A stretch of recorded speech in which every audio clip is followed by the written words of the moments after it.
Welcome, everyone, to Health or Consequences, a monthly podcast by Mass Inc. and CommonWealth Magazine.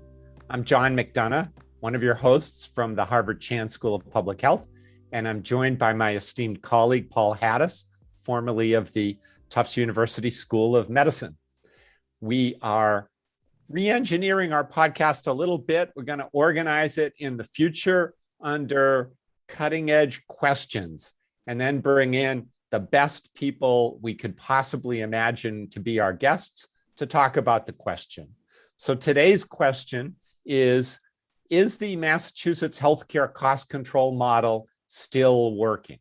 Or does it need a new engine? Do we need a new car? How is it working? And our guest today, we are delighted to have, is Dr. Stuart Altman, who is the Salt Shaken Professor of National Health Policy at the Heller School at Brandeis University.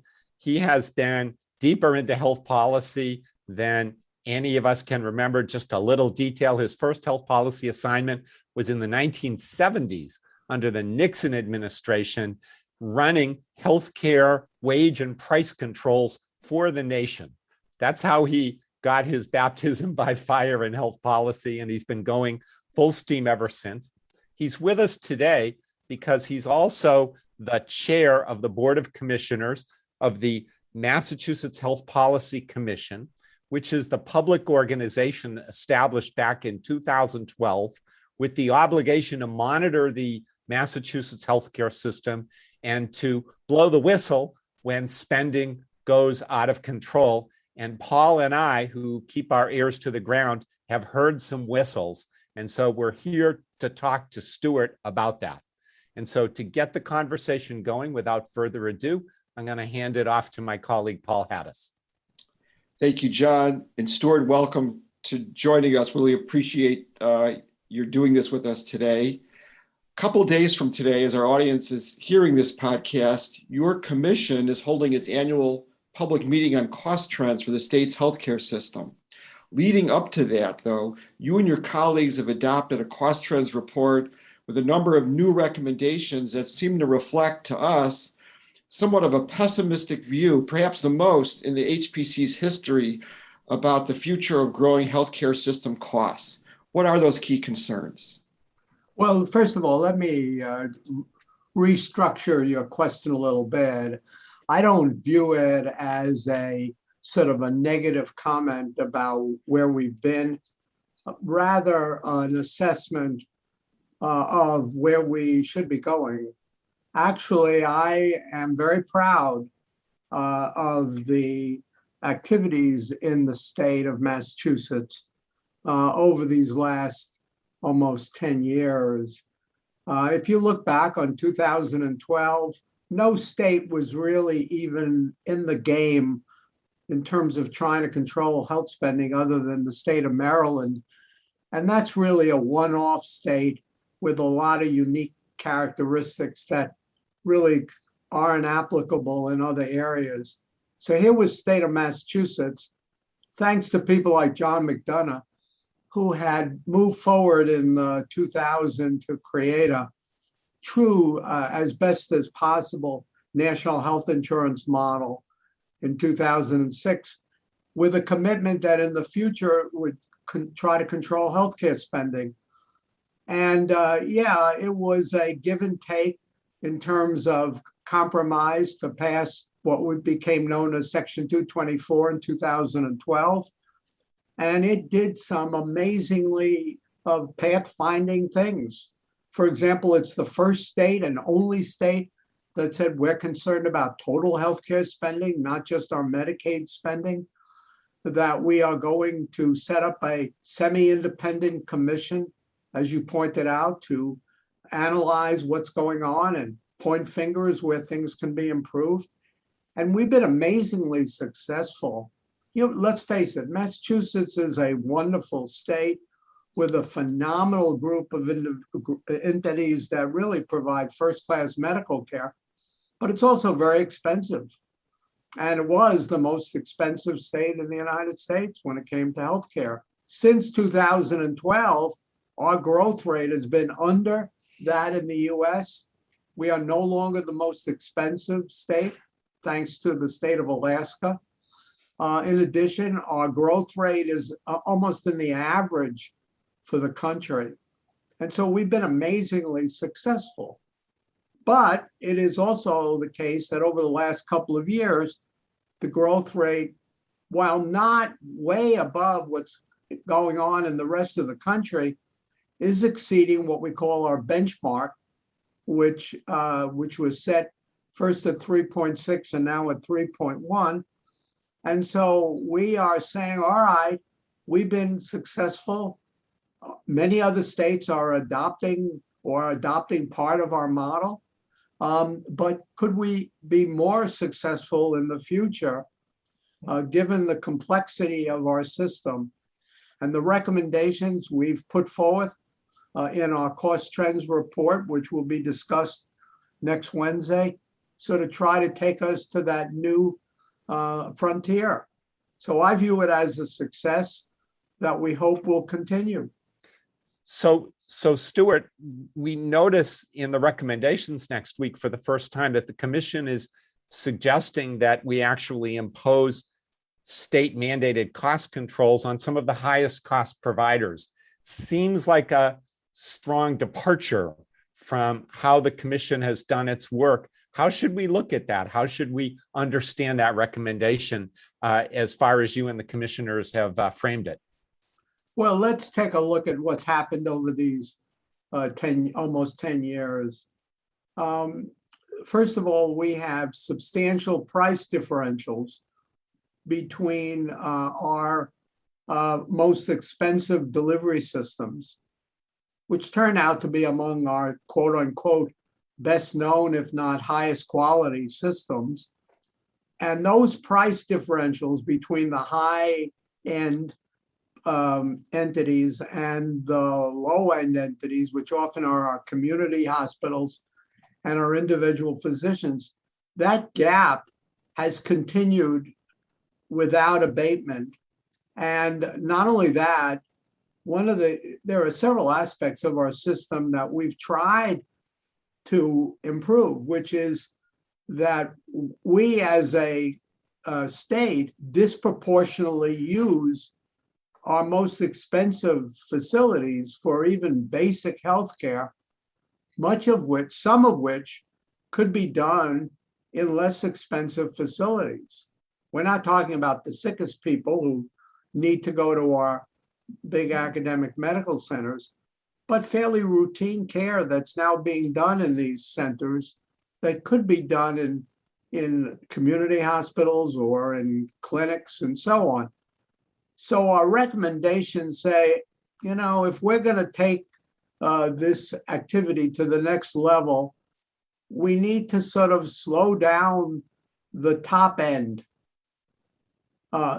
The top end institutions, not only do they have high prices, but they're the ones that are financially in the best position. And many of our community hospitals are teetering on the verge of bankruptcy.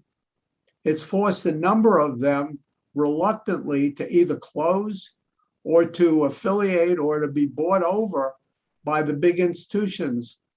And in the long run, we don't believe that's a model that we want to continue. So you're correct. We are suggesting that we do things differently going forward than we've done in the past.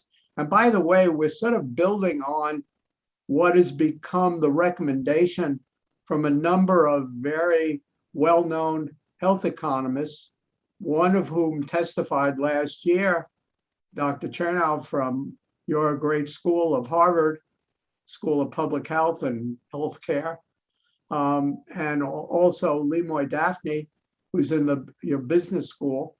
So we're adopting recommendations that have been proposed by others, which we think can leave our system stronger.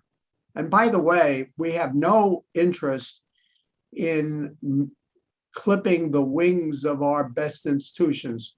We want them to continue to fly, but we want them to fly in an environment that doesn't destroy the other parts of our health system. Would this change that you're suggesting require an act of the legislature to do, or does the commission have the power itself to make this happen? We do not have that power. We are not a technical regulatory body. As you know well, John, what we do is write reports singling out areas that need improvement. And where things occur, like big mergers or acquisitions, we make recommendations to either the Attorney General for antitrust activities or to the state where it has responsibility in terms of what we call certificate or determination of need. And it's those entities that have the ultimate authority. What we're essentially giving the legislature a blueprint, which they can adopt or not, to say, well, if you really want to control spending in the future, this is our recommendation of what we need the authority from the legislature. And then one quick question. Since on your Board of Commissioners sits the Secretary of Health and Human Services, Mary Lou Sutters, can we assume from that the Baker administration is on board with this recommendation, or is that not clear? Well, I mean, she supported the recommendation of the commission. She did not indicate that she was opposed. She didn't, I want to make it very clear, she didn't say that the Baker administration supports it, but she didn't say that it is against it either. But she did support the recommendation. Stuart, to press a little bit, my underlying question, I'll use the word worry rather than pessimism. At the last two board meetings, you have risen to speak when the recommendations were being discussed about some of your concerns, whether it's about coding, facility fees, or you spent some time verbalizing some concern over the almost double-digit price increases that not just our highest paid hospitals, but other hospitals are asking for. So are those real concerns for you that are going to lead to, in some ways, a substantial increase potentially in some of the overall spending for the state? Well, there's no question that I did indicate some areas of real concern. I mean, I can tick some of them off. One of them I already mentioned. I do think that we use our most expensive facilities too much, that individuals should be going for fairly routine care to other institutions. We do that at the hospital level. We also do that at the long-term care level. As you pointed out, we are concerned about the fact that every year the system seems to generate the fact that our patients are a lot sicker. And as you know, Paul, year to year, we as a population don't get that much sicker. And the fact that the statistics that are being used by these institutions suggest that we're 5% sicker year in and year out, and they admit, in fact, when we talk to them that their patients aren't sicker, they say that they're just improving the codes. Well, give me a break. I mean, this has been going on for 10 years and the codes keep implying that they're sicker. So we want to dig in deeper into these codes to see what's going on. I mean, these are codes that have been accepted by the payers, that have been generated by our research community, but we're very uncomfortable with them. We don't have a clear indication of how they should be changed, but we do know that there's something wrong with them. So, Stuart, can we say, for the benefit of our listeners, when you say the high-cost institutions, we can infer from that you mean MGB, Mass General, Brigham, formerly Partners. Is that it? Are there other large systems out there that you view with similar concern and worry? Well, most of our academic health centers are above or substantially above the community hospitals. You have to include in that Children's Hospital. You have to include in that in different ways the other academic medical centers like Beth Israel or now Beth Israel Lahey are above the average, UMass, but these are at lower levels. Boston Medical Center, lower levels than the Mass General Brigham hospitals or Children's, but they are higher than the community hospitals. And again, we're not trying, I have a lot of respect for our leading academic institutions, and our activities in no way should be viewed as trying to destroy them. On the other hand, a well-balanced delivery system for a whole state requires a much more of a mix of delivery systems, not only the high end. Stuart, I wonder if I can move you then and talk a little bit about the system overall and the expansion issue. At the national level, the Biden administration is intensifying its antitrust oversight of anti-competitive practices, including in healthcare. And just very recently, we read that Speaker Mariano is expressing specific concern about the growth and expansion by our large providers, and in this case, pointing to the Mass General Brigham expansion in the ambulatory care space, and mentioned that it might be out this week as well, potentially some legislative language going forward dealing with that whole determination of need expansion issue. Should the state stop or limit consolidation or these kinds of expansions by our major providers that we've noted? And should the HPC and the Attorney General each be given more involved roles in either reviewing or overseeing some of these capital projects as compared to the present? Well, one of the things I've learned in this job is our antitrust authorities are pretty cumbersome. They were designed in the turn of the century of the last century, mainly for meatpacking plants and for other types of activities. And we've been trying to apply them to a much more dynamic and a much more complicated healthcare system. And I don't think they do a particularly good job. And because antitrust, when you really dig into it, really focuses on a few items, as opposed, like, for example, it really doesn't do a good job in terms of access. It's mainly aimed at prices. So we are concerned that just allowing the big to get bigger could turn out to be a problem.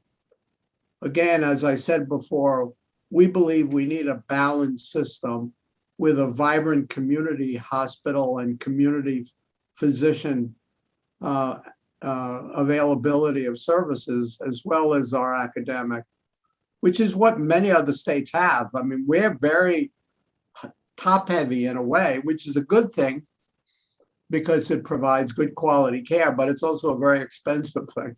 I assume you mean when you say get bigger, you don't just mean by acquisition, but some of the expansions where the systems themselves build out is also in the scope of your concern. So we're in the process of reviewing the MGB expansion plans that you've talked about. And I don't want to prejudge those activities. Our staff has not come back to us yet with their report, but we're going to look at it. You don't want to really totally restrict our big institutions from legitimate growth, and also to prepare themselves for the next century, which is what they're saying. The question is whether there is a legitimate role to be played by the state beyond what an individual group or series of groups like MGB thinks it's in their best interest to do. And that's what we're going to be looking at. Stuart, there's something I noticed when I was looking through the cost trends report on the Commission's website, which I encourage everybody to look at because it's just so rich with interesting insights. And one of the things, when you get just a little bit below the surface, Massachusetts has been exceeding its benchmark going back to 2018 and 19. But if you go down below, what you observe, and tell me if I got this right, is that Medicare spending in the state has been significantly above the benchmark, but commercial insurance, which covers most of the families in the state, has actually been significantly below the benchmark. Is that telling? Does that tell us something significant? If it's just Medicare that's the cause, then it's all on the federal dime, or is that not true? It's Medicaid.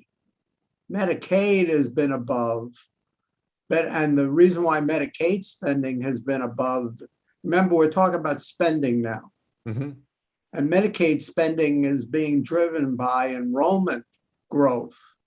And so what happened for Medicaid is that as the pandemic eliminated jobs, people lost their commercial insurance and went on the Medicaid rolls, which shot up their enrollment and their spending. Mm-hmm.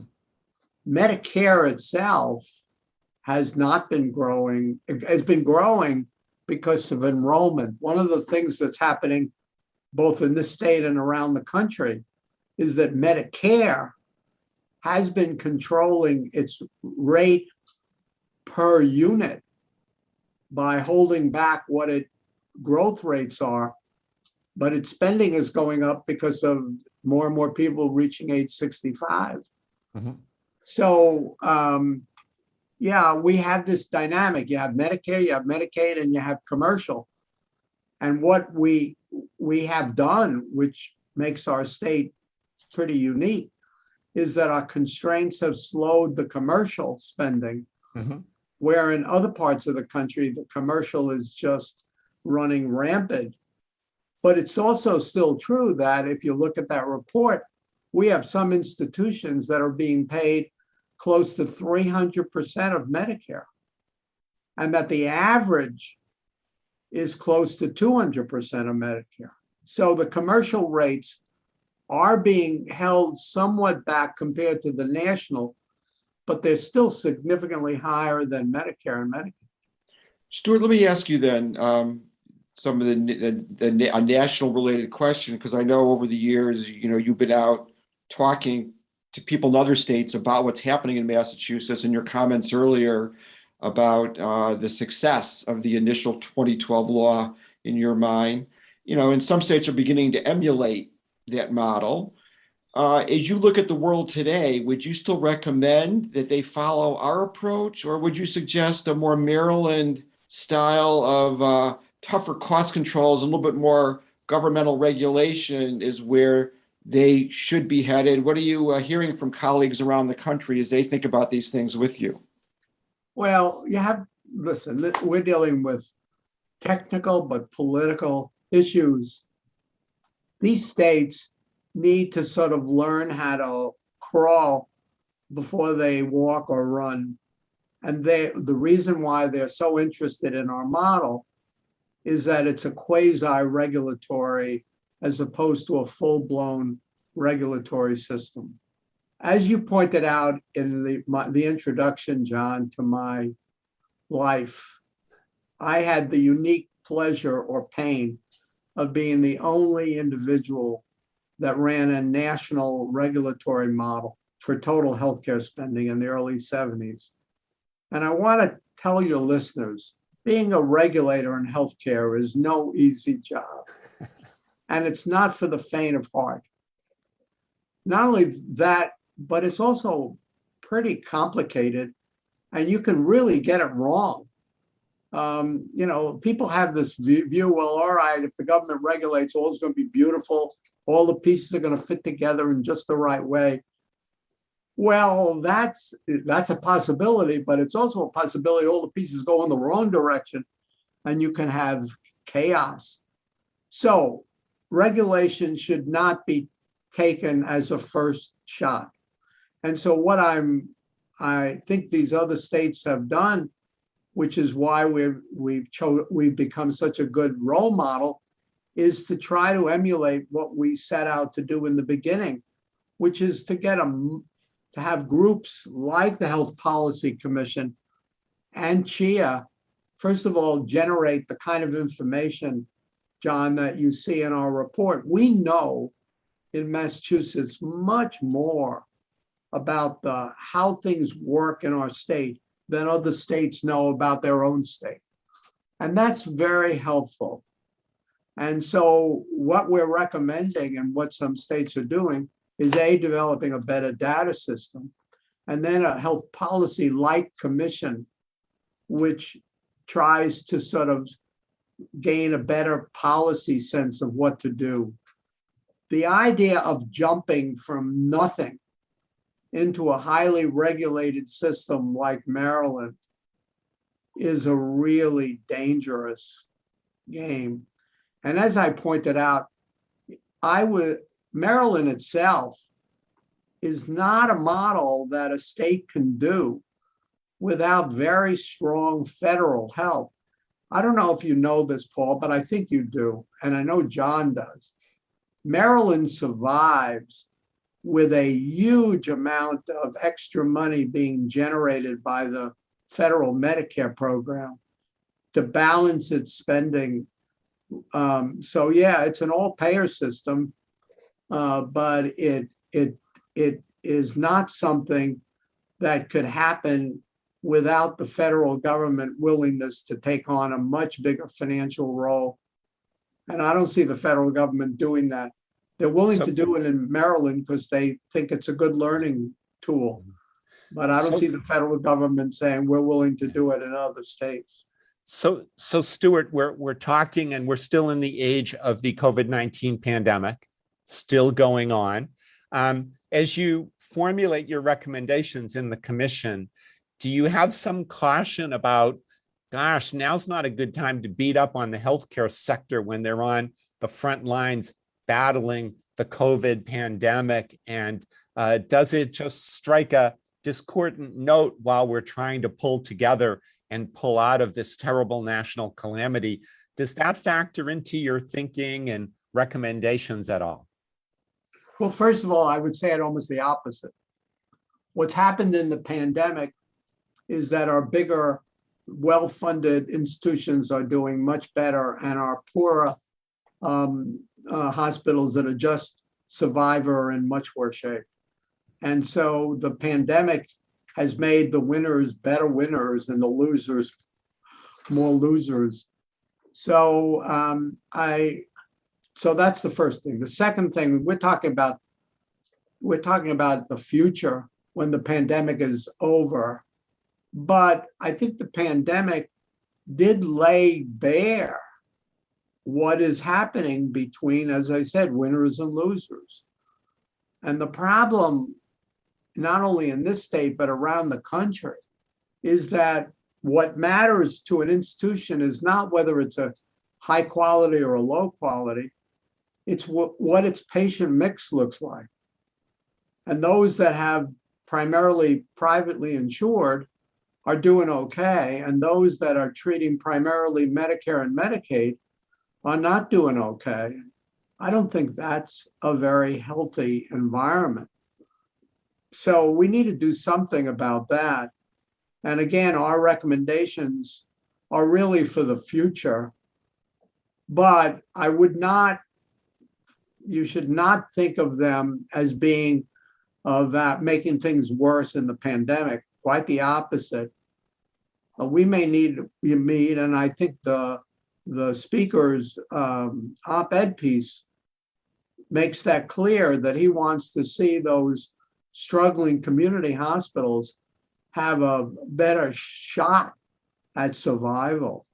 And I think our recommendations are designed to do just that.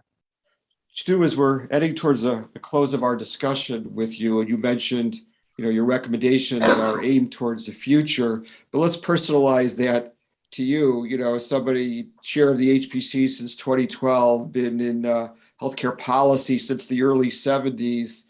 Where do you see the U.S. healthcare system heading generally, and what role is Stuart Altman going to continue to play, either at a national or statewide level, to make improvements in our ability to navigate through it? Well, first of all, your answer to your second question first. I very much have enjoyed this role as chair of the Massachusetts Health Policy Commission. I'm very proud to be a member of that commission and to be in the state of Massachusetts. Whether I continue in this role really depends on the governor and my own health, which right now is pretty good. Good to hear that. So, I take it day for day and try to do the best job I can as long as I'm doing it. With respect to our system, what I've learned about it is that we are going to spend in healthcare any amount of money that the system is giving it. I'm a big believer that we spend more because we spend more. Now, that may sound a little tautological, but we have a health system that has continued to pour huge amounts of money into it. And lo and behold, the system spends that money, but it doesn't always spend it in the right way, as you guys know. So if we want to slow the spending, we need to slow the spending. Unfortunately, the way we're slowing the spending is by cutting the spending on the part of government, particularly Medicare and Medicaid, leaving the private spending to continue to grow. And that's why this gap between what private people pay and what the government pays is getting wider and wider. I mean, if you go back even 2000 to 2000, even 2010, the gap was, 50%. Now it's like 200-300%. And by the way, in some states, it's much greater than it is here. So we need to do something about that. And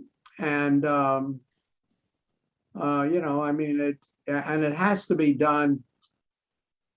A lot of it can be done at the state level, but we need to get the feds more involved. Right now, the feds are not primarily thinking about their own spending. Mm-hmm.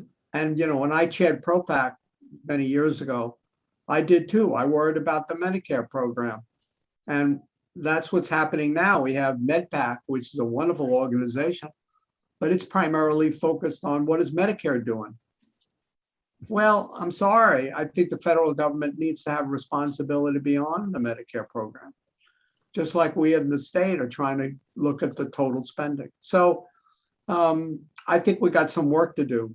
And for the next generation of health policy people, there's going to be a lot for them to do. That's the good news and the bad news, I guess. Yeah. Dr. Stuart Altman, chair of the Massachusetts Health Policy Commission, thank you so much for joining us and for sharing your thoughts, wisdoms, and reactions. And good luck in the future. And thanks to my colleague, Paul Hattis. And we will be back at Health or Consequences with another program next month. Thanks, everybody. Thank you.